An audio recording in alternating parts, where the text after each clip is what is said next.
18 డేస్లో ఇక్కడ షిఫ్ట్ చేస్తారు. 19, 20, 21 డేస్ అంటే 3 డేస్ ఇందులో ఉంటాయి. 3 డేస్లో వచ్చిన పిల్లలన్నింటినీ అన్ని పిల్లలు ఇంకా పిల్లలు రావు అన్నప్పుడే పిల్లలకి బయట తీయాలి. మీరేం చేస్తున్నారు? పడిన పిల్లలు పడినట్టు లోపల పెడుతున్నారు. అది కరెక్ట్ కాదు. అది 3 ఇప్పుడు సపోజ్ ఒక 10-15 గుడ్లు 23 రోజులు కూడా రాలేదు. రావండి, అవి రావంట. సమ్మర్లో 20 డేస్కి కంప్లీట్ అయిపోతుంది హ్యాచ్. వానాకాలం సివియర్గా రెయిన్స్ పట్టడం వల్ల లోపల పిల్ల తయారవుతుంది. హీట్ కొంచెం ఇప్పుడు మీకు కొన్ని పిల్లలు 15 రోజే వచ్చేస్తాయి. కాలం చెక్ చేసుకోండి.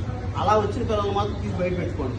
మనం నెల తక్కువ పిల్లలు ఎలా అంటారో ఏంటంటే మీరు టెంపరేచర్ ఎక్కువైపోవడం వల్ల తొందరగా వచ్చేస్తాయి.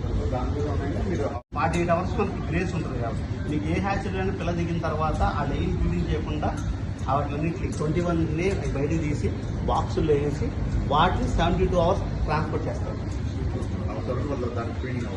చేయాల్సిన పని లేదు. అది సర్వైవ్ ఇంకా హెల్దీగా ఉంటుంది, చాలా యాక్టివ్గా ఉంటుంది. మీరు ఫీడింగ్ స్టార్ట్ చేస్తే ఎవ్రీ 4 hours ఫీడింగ్ ఉంటుంది. అంటే లోకేష్ ఇప్పుడు ఏం చేయాలంటే దానిలో మీకు టెంపరేచర్ కూడా తగ్గింది కదా,